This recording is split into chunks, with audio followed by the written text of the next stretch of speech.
What's up, boys? So today we're going to be checking out a video titled "We Have to Talk About Weed." Now, I've known people who smoke weed. I don't smoke it myself. Every single one of them will tell you weed is not a bad thing. Am I here to say it's a good or bad thing? I'm not here to tell you that, but me personally, I wouldn't smoke it because I find just smoking anything being weird, like inhaling smoke from anything. That's just me. That's just me personally. But either way, we're going to get into this video. So let's get into it. Cannabis has been vilified to a ridiculous degree for the last century, but it's now finally being decriminalized in more and more places around the world. It's just recently been legalized in Germany, and for very good reasons. Compared to legal drugs like alcohol, which will cause 1 in 20 deaths just this year, cannabis is pretty mild. So, to justify harsh prosecution and punishment, its negative effects have been wildly overstated. Naturally, there was a lot of pushback, and here's something went wrong. If you followed the discourse over the last few years, you might have got the impression that weed has almost only upsides and few, if any, negative side effects. And that's the thing, like, a lot of people who smoke, they'll tell you weed is not bad, weed is not this, weed is it good or bad? We're going to find out in this video. So yeah. We ourselves contributed to that narrative. What made this worse is that criminalization made it very hard for scientists to study cannabis, especially its long-term effects. They faced bureaucratic and legal hurdles, and studies often had to rely on small sample sizes. In the last few years, this finally started to change, so it's time to bring new evidence to the discussion. And, well, it's not pretty. While weed is still much less harmful than alcohol, it does have a dark side. It is more addictive than we thought and can have significant negative effects if you use it long term. It seems that... what are you doing? Before you tell us how dumb we are, please watch the video. To be crystal clear, we think Keyboard warriors, he just called out the keyboard warriors. Prohibition doesn't work and cannabis should be legal, but this also means that we need to treat it as what it is, a drug, with unique upsides and downsides. So let's take an honest look at some of the latest research together. Weed is getting stronger and stronger. Cannabis's magic juice is tetrahydrocannabinol, THC. It docks on your cannabinoid receptors, which affects various brain functions.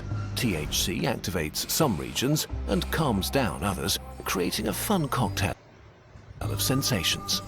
The more THC, the more intense the high. And people seem to be into higher highs, or at least this is what the market is providing. In the US, Canada, and in Europe, the concentration of THC in legal and illegal cannabis products has more than doubled in the last few decades. While ever more potent strains are bred, products like edibles or concentrates with more than 60% THC have become increasingly common, while the share of products with less than 15% THC has declined. Unfortunately, just about every problem weed creates gets worse at higher THC doses. At the same time, more and more people use weed. In the US, more people consumed cannabis daily than alcohol for the first time in 2022. In Canada, 26% of people 16 and older use it, up from 22% in 2018. It's not possible to say if legalization is the reason for this, though, since studies are pretty inconsistent and vary massively between different users. In some, consumption went up. In others, it stayed stable, and the trend to use more weed began in the early 90s and sped up in the 2000s, way earlier than legalization. So today, more people consume more weed than ever before in the last century, and it's the strongest it's ever been. What are we seeing as a result of this? Let's start with something that used to get you laughed out of the room: addiction. Weed addiction and withdrawal symptoms. A big narrative about weed is that it's not addictive, or at least not that big of a deal. And for most people, this is true. Studies clearly show that the majority handle it well, For 8 out of 10 using weed, it's just a casual high and not problematic at all. About 2 in 10 users develop a cannabis use disorder, or CUD. CUD has 11 different symptoms, from the inability to stop when you've had enough to using it when You use despite physical harm, too much neglect or social obligations. That's the same thing with a lot of addictions. Yeah, these are the same things with like a lot of addictive substances and addictive behaviors. It's the same thing. Yeah, and it's pretty interesting the way they are almost the same with like all across the board. Some of them having like real side effects in terms of like health. They can affect your health. So it's pretty interesting to see how some of these like sweep across the board. Like once you get hooked to something, you forget you're supposed to be. You forget you have fucking obligations. You forget that you have a house to pay and stuff like that. You forget that you have a girlfriend, you have a wife, you have kids, stuff like that, right? and you know it will have negative consequences to tolerance and withdrawal. They can all basically be reduced to you're doing it too often, even if it's bad for you, and it's less fun than it could be. There are 3 major risk factors here: the amount of THC, how often you consume, and your age when you start using cannabis. The more THC, the more often, and the younger you are when you start, the higher your risk. If you smoke too much weed too often, it will have negative impacts on your life. So if this is you, toning it down a bit will make a big difference. 1 in 10 users develops a serious addiction. They usually consume daily, and their life is significantly impaired or held back because they spend a lot of their time either using or recovering from cannabis use. Since their brain is building a tolerance, they need increasingly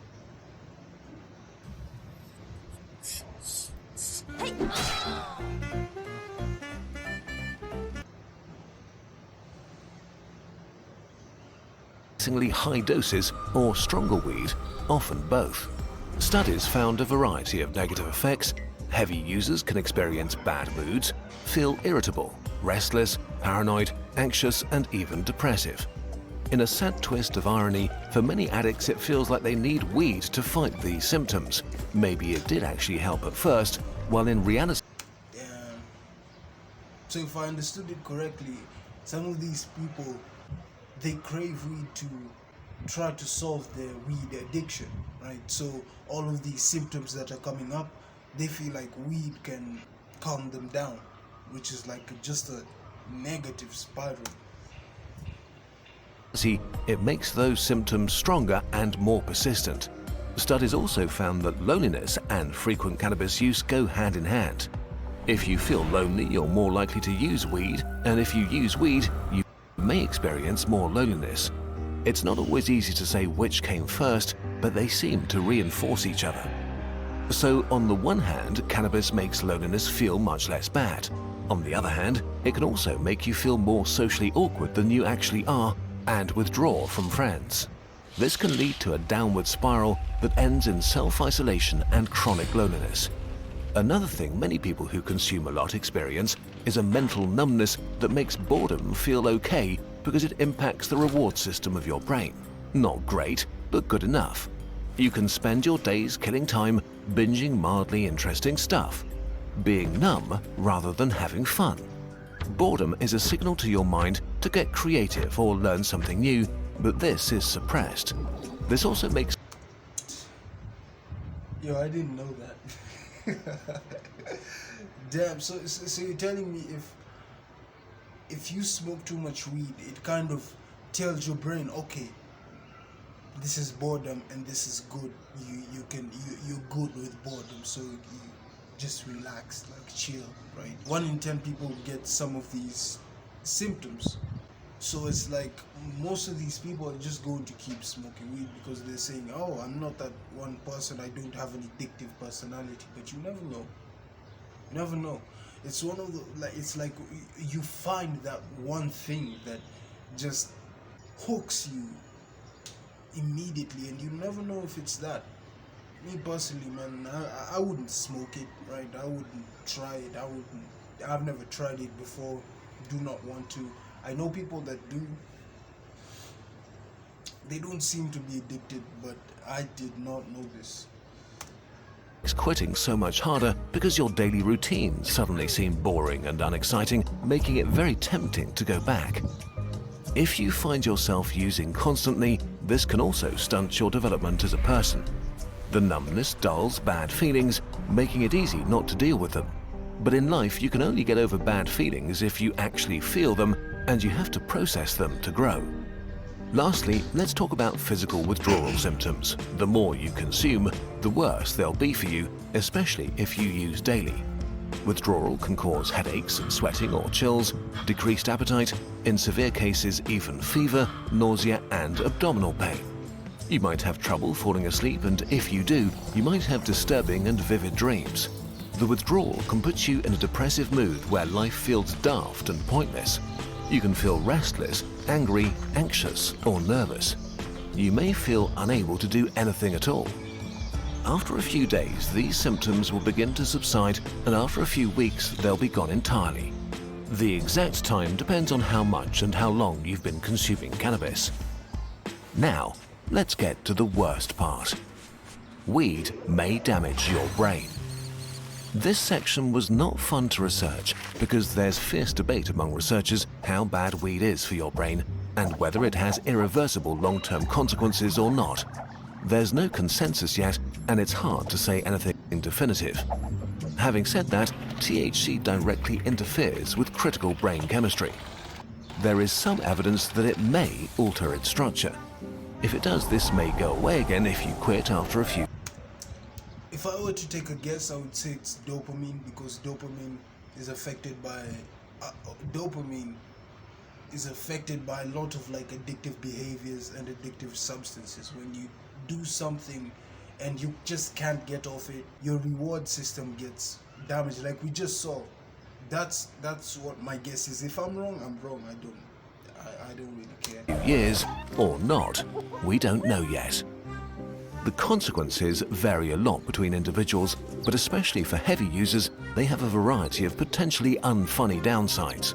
The most common one is that your memory gets significantly worse. Guys, wait, important message. First of all, I'm Rory Reid and you're watching Auto Trader. Here's Sustained heavy use may reduce your ability to learn, your reasoning, perception, attention span, decision-making, language abilities, and impulse control. Most negative effects seem to go away or at least weaken over time after you quit, but again, we simply don't know enough and need more research. Where the evidence is much clearer is that consuming a lot of weed is really bad for teenagers on multiple levels. If you start using heavily early, you have many more years to build up potentially negative side effects. Teens who use a lot are much more likely to become addicted to weed. This may just be correlation and weed may not be the underlying cause, but heavy weed users are more likely to perform poorly in school and less likely to finish their education. They are, on average, less satisfied with their life and what they've achieved. This may simply be because if your memory and motivation are stunted, you have fewer interesting experiences and forget the ones you do have. And there is strong evidence that teen users are way more likely to develop mental health issues like psychosis, schizophrenia, depression, or anxiety later in life. Once again, the younger you start, the higher the risk, and it also seems to rise massively with high THC doses, making highly potent cannabis products even more dangerous for teens. Okay, let's wrap this up. We've only focused on the negative sides in this video. That was the whole point. So if you're younger, if you're a teenager, it's not advisable for you to smoke weed. Because all of that stuff is going to happen. You're going to start losing your memory. You're going to start losing interest in stuff that you do as a normal functioning human being. Like you're going to have worse grades. You're more likely to have worse grades. I'm not speaking in like, I'm not saying this is definitely going to happen, but as it says, if you're younger, it's probably not it's not advisable for you to smoke weed. I know people that do, and they're teenagers. It's not advisable for you to smoke at such a young age, you know, because all of that stuff's going to happen. As we said before, for most people, weed in moderation is totally fine and definitely way less harmful than alcohol. You do you, we're not your parents. The upside of moderation is also that when you do it, your experience will be more intense and special. But for teens, weed, especially using it regularly or a lot of it, is a bad idea, with potentially life-changing consequences. We know that criminalization did nothing to make this better. We now have a new chance under legalization. It begins with being open and honest about the state of science and acknowledging that weed is one drug among many others. Certainly not the worst one by a long shot, but also problematic for at least 1 to 3 out of 10 people using it. If you really have to try cannabis, there is a time and place, and that's in your 20s. If you're younger, the science is clear: don't do it. At least, not yet. You'll have plenty of time to experiment later. Yeah, we just checked out a video that actually explains the science of it, which is pretty positive for people who are looking for concrete evidence and actual science-based evidence, you know. So other than that, yeah, I'll see you guys later. Peace.